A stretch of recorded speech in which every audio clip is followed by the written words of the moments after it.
Det ligger mig lidt på sinde at sige noget om, hvorfor vi laver kostændringer, når vi som ernæringsterapeuter blander os rigtig meget i folks kost. Vi kan jo godt finde på at foreslå folk, at de i længere perioder skal udelade hyppigt spiste fødevarer og spise mere af noget andet. Og der er tit diskussionen, jamen gør vi det for at blive sunde? Er det derfor, at man skal lave sin kost om? Og personligt synes jeg, det er rigtig vigtigt at holde fast i, at målet med at spise er at have det godt og undgå at fejle noget, som har med kosten at gøre her og nu. Men at det overordnede langsigtede mål jo er at spise glædesfyldt. Og ikke spise, fordi man er bange for ellers om mange år at få en eller anden sygdom.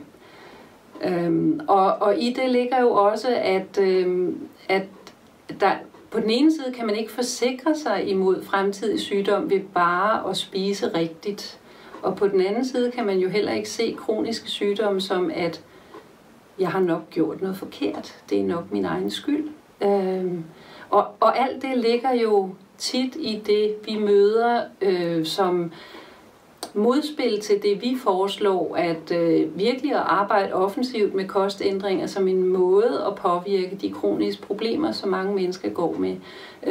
Og der bliver vi jo nogle gange mødt med netop den holdning, at vi giver folk skyldfølelse over, at de har spist forkert og blevet syge. Og det er slet ikke det, som er essensen i det, men at bruge kosten som et ret offensivt værktøj til at ændre, hvordan man har det, og så derefter stræbe efter at finde en balanceret og moderat og afvekslende måde at have det med kosten på. Det er det langsigtede mål.